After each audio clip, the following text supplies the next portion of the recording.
Bismillahirrahmanirrahim. Assalamualaikum warahmatullahi wabarakatuh.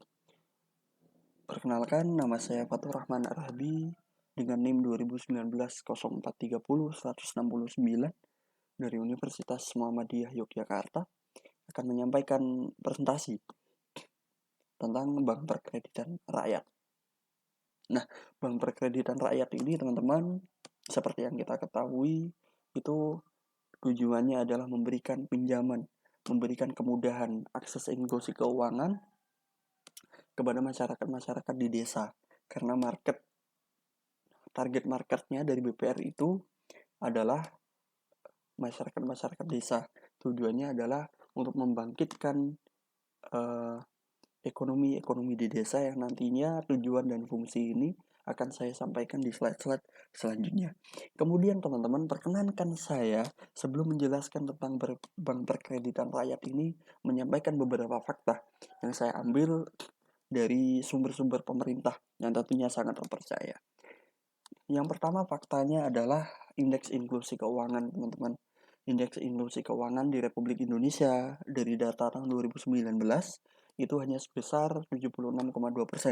Artinya hampir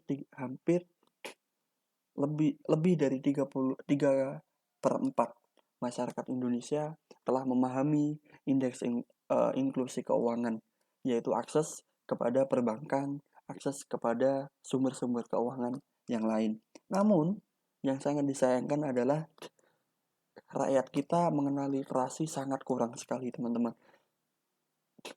Di mana indeks literasi keuangan Republik Indonesia di tahun 2019, artinya tahun yang sama, itu hanya sebesar 38%.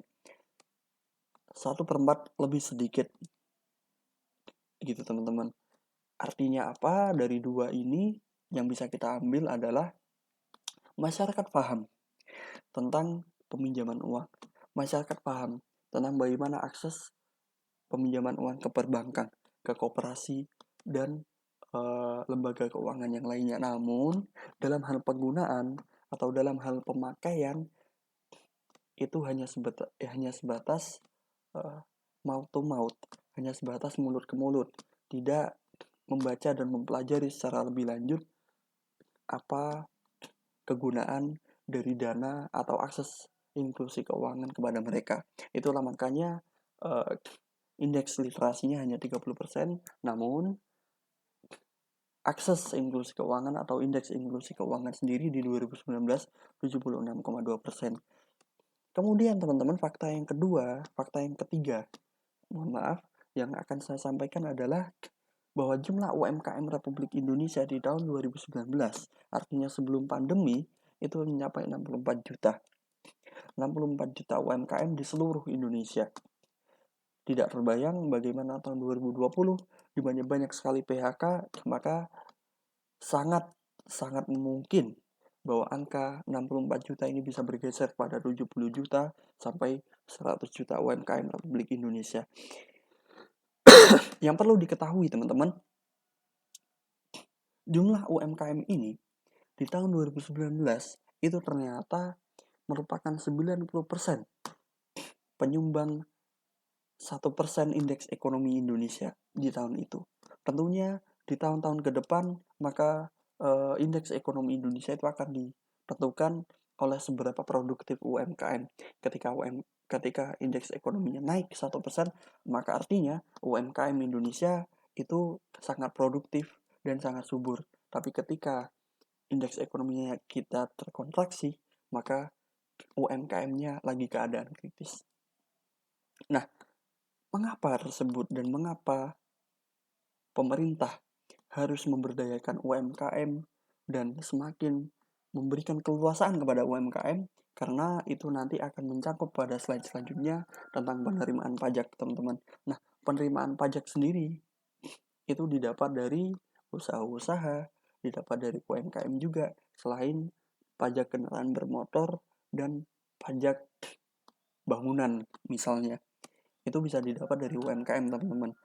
Nah, karena pandemi ini, itu penerimaan pajak kita berkurang. Kata Bu Sri Mulyani di dalam redaksinya, itu mengatakan bahwa pajak kita itu terkontraksi 15%. Artinya terkurangi 15% dari outlook awal. Nah, saya dapat informasi dari Kementerian Keuangan, teman-teman. Penerimaan pajak per September 2020 itu hanya sebesar 720,62 triliun di akhir kuartal ketiga. Sedangkan outlook sendiri itu 1198,82 triliun di outlook 2020. Artinya masih perlu sekitar 400 triliun yang harus kita kejar di kuartal keempat untuk memperbaiki atau mencapai target dari penerimaan pajak, yang nantinya dari penerimaan pajak ini akan diberikan kepada masyarakat dalam bentuk subsidi listrik, subsidi bahan bakar, dan subsidi lainnya.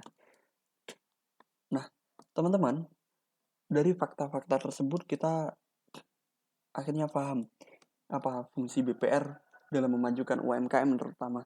Yang pertama adalah memberikan pengetahuan terhadap masyarakat luas tentang perbankan.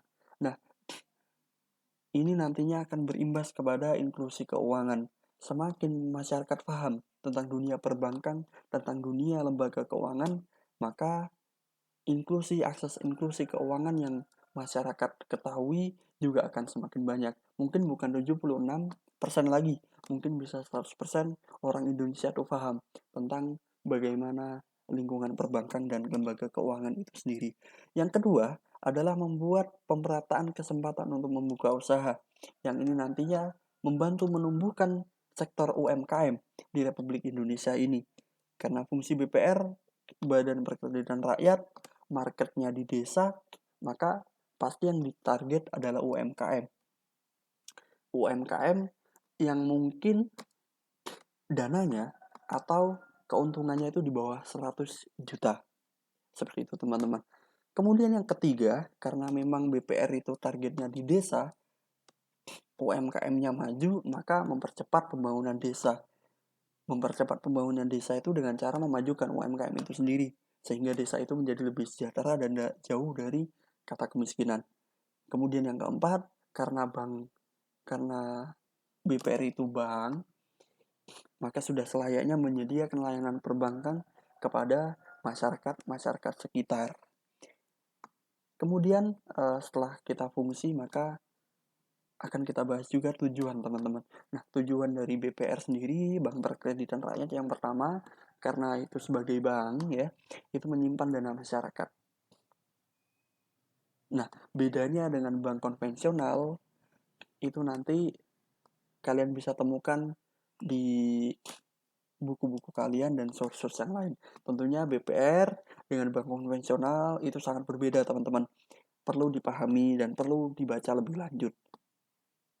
Kemudian yang kedua, tugas BPR adalah memberikan kredit.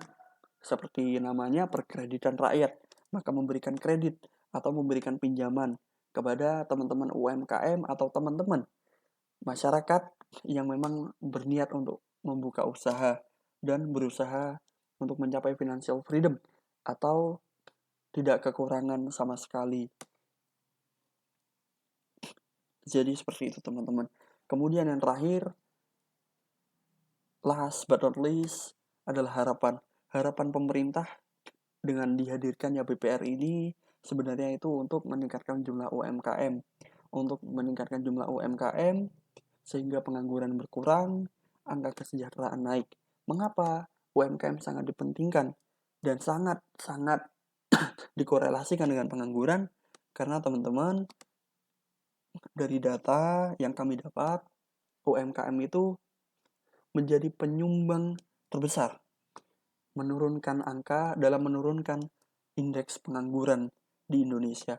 Bayangkan ketika satu UMKM itu memiliki 5 orang pegawai, kita kalikan dengan 100 juta UMKM, maka secara tidak langsung 500 miliar penduduk Indonesia yang mungkin tidak sampai segitu ya, mungkin hampir setengah penduduk Indonesia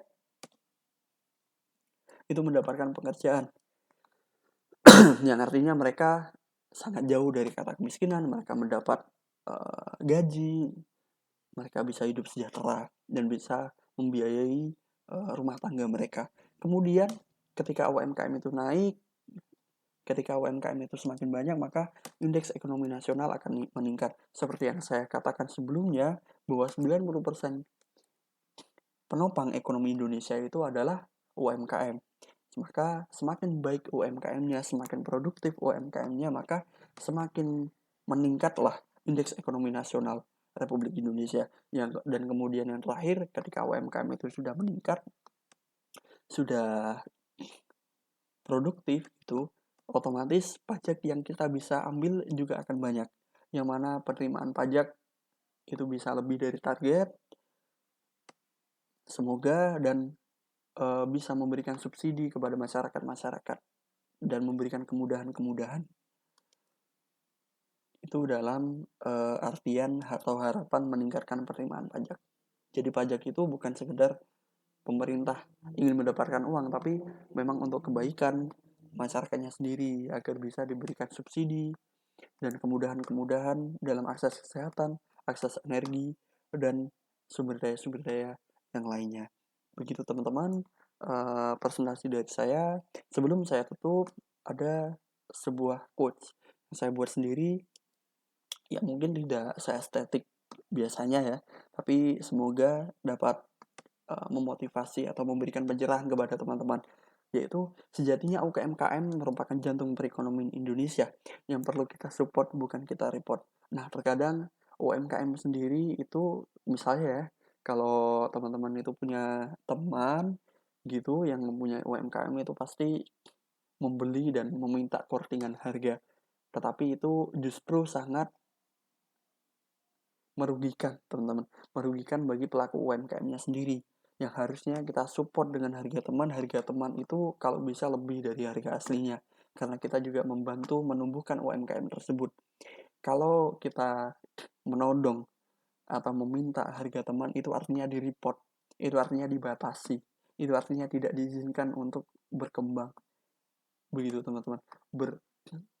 Berbagi boleh, tapi ketika kita terlalu sering untuk meminta juga tidak akan baik bagi kita dan bagi teman-teman kita yang mempunyai UMKM. Terima kasih, cukup itu saja presentasi dari kami. Semoga bermanfaat. Segala kelebihan yang saya sampaikan tadi itu datangnya dari Allah Subhanahu wa taala yang telah melunakkan lisan saya untuk mengatakan apa yang menjadi kelebihan dan yang kekurangan yang saya kekurangan yang saya sampaikan atau adanya kekurangan dalam presentasi ini itu datangnya dari diri saya selaku manusia yang memang tidak diciptakan, yang memang tidak sempurna. Seperti itu teman-teman. Terima kasih telah mendengarkan presentasi ini. Semoga ilmunya bermanfaat. Wassalamualaikum warahmatullahi wabarakatuh.